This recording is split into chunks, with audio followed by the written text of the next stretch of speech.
السلام علیکم ورحمۃ اللہ وبرکاتہ۔ بسم اللہ الرحمن الرحیم۔ ہمارا آج کا درس حدیث رمضان المبارک اور روزوں کے متعلق ہے۔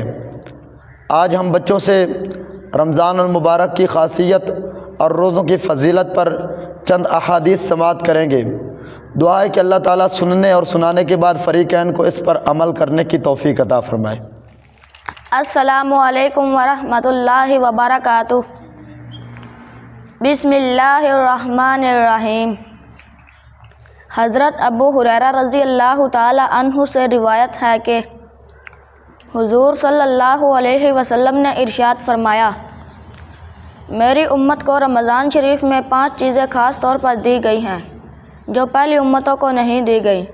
نمبر 1، روزہ دار کے منہ کی بو اللہ کے نزدیک مشک سے زیادہ پسندیدہ ہے۔ نمبر 2، روزہ دار کے لیے فرشتے دعا کرتے رہتے ہیں حتیٰ کہ افطار کے وقت تک دعا کرتے ہیں۔ نمبر 3، جنت ہر روز ان کے لیے سجا دی جاتی ہے، پھر اللہ رب العزت فرماتے ہیں کہ ان قریب میرے نیک بندے مشقتیں اپنے اوپر سے ہٹا کر تیری طرف آئیں گے۔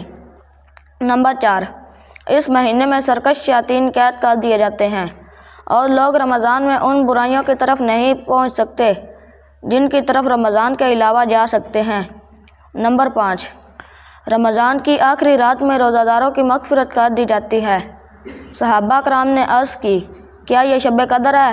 ارشاد فرمایا، نہیں، بلکہ دستور یہ ہے کہ مزدور کو مزدوری کام ختم ہونے کے وقت دی جاتی ہے۔ ماشاءاللہ، بہت اچھے۔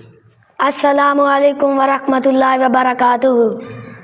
حضور صلی اللہ علیہ وسلم کا ارشاد ہے کہ 3 آدمیوں کی دعا رد نہیں ہوتی۔ ایک روزے دار کی جب وہ روزہ افطار کرتے وقت مانگتا ہے۔ نمبر 2، عادل بادشاہ کی۔ نمبر 3، مظلوم انسان کی جس کو اللہ تعالیٰ بادلوں سے اوپر اٹھا لیتے ہیں اور آسمان کے دروازے کھول دیے جاتے ہیں اور ارشاد ہوتا ہے کہ اے بندے، میں تیری ضرور مدد کروں گا اگرچہ کسی مصلحت کی وجہ سے کچھ دیر ہو جائے۔ آپ صلی اللہ علیہ وسلم نے ارشاد فرمایا کہ جو شخص بغیر کسی عذر کے ایک دن رمضان کا روزہ چھوڑ دے اور پھر تمام عمر کے روزے بھی رکھ لے تو اسے ایک روزے کا بدل نہیں ہو سکتا۔ آپ صلی اللہ علیہ وسلم نے فرمایا، سحری کیا کرو کیونکہ سحری کرنے میں یقیناً برکت ہے۔ آپ صلی اللہ علیہ وسلم نے فرمایا، ہمارے اور اہل کتاب کے روزوں میں فرق کرنے والی چیز سحری کھانا ہے۔ آپ صلی اللہ علیہ وسلم نے فرمایا، سحری ضرور کرو اگرچہ ایک گھونٹ پانی سے ہی کرو۔